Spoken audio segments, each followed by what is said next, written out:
بسم اللہ الرحمن الرحیم۔ السلام علیکم۔ میرا گھر بازار کے ساتھ تھا اور بازار کی نکڑ پر ایک آدمی کی میک اپ کرنے والی اشیاء کی دکان تھی۔ وہ دکاندار بہت چالاک اور عشق مزاج انسان تھا۔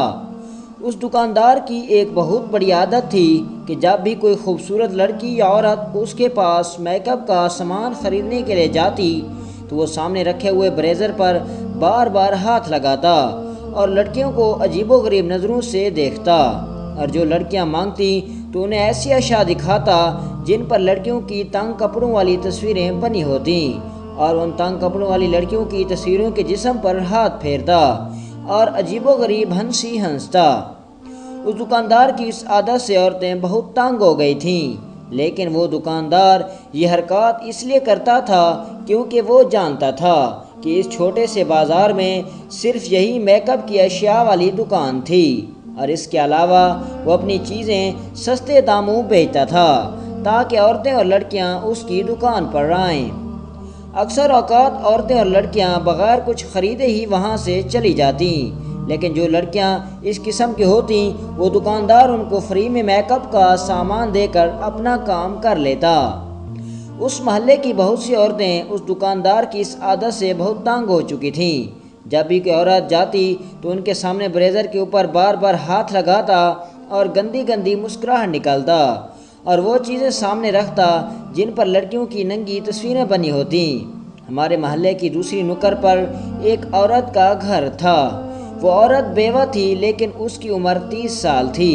اس عورت کو دیکھ کر ایسا لگتا تھا کہ یہ کوئی 18 سال کی نوجوان لڑکی ہے، لیکن اس کا حسن قدرتی تھا۔ اس نے کبھی اپنی زندگی میں کوئی میک اپ والی اشیاء نہیں لگائی تھی، لیکن جب اس عورت نے تمام محلے کی عورتوں سے اس دکاندار کے بارے میں سنا تو اس نے بھی اس دکاندار سے وہ چیزیں خریدنے کا فیصلہ کیا اور یہ جاننا چاہا کہ کیا واقعی وہ دکاندار ایسا کرتا ہے یا ہمارے محلے کی عورتیں جھوٹ بولتی ہیں۔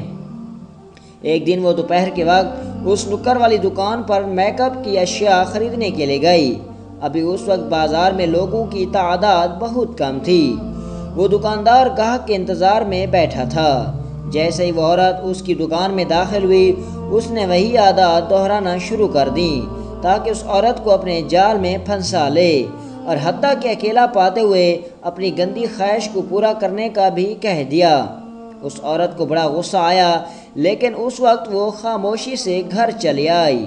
لیکن جب اس نے دیکھا کہ بازار میں لوگوں کا ہجوم لگا ہوا ہے تو اسی اپنے گھر میں سے استعمال شدہ بریزر لے کر اس کی دکان میں داخل ہوئی اور اس دکاندار کو کہا کہ اس کے برابر سائز اور اسی کے برابر رنگ کا مجھے بریزر دے دو۔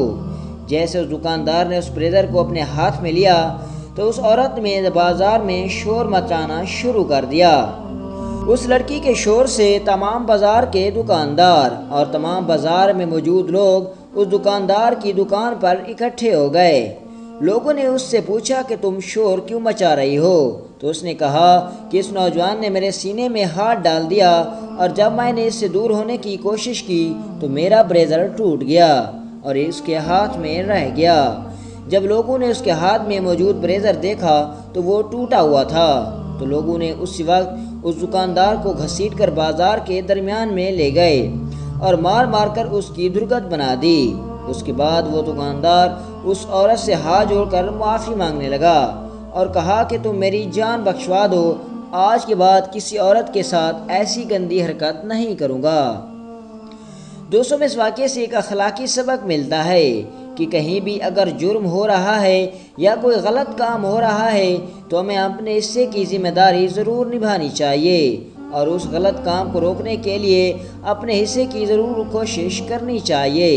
اگر اس محلے کی تمام عورتیں مل کر اس آدمی کو سبق سکھانا چاہتی تو یہ نوبت نہ آتی، لیکن اس پورے محلے میں صرف ایک عورت نے ہی اس کو سبق سکھانے کا ٹھان لیا اور اس کو سبق سکھا کر دکھایا۔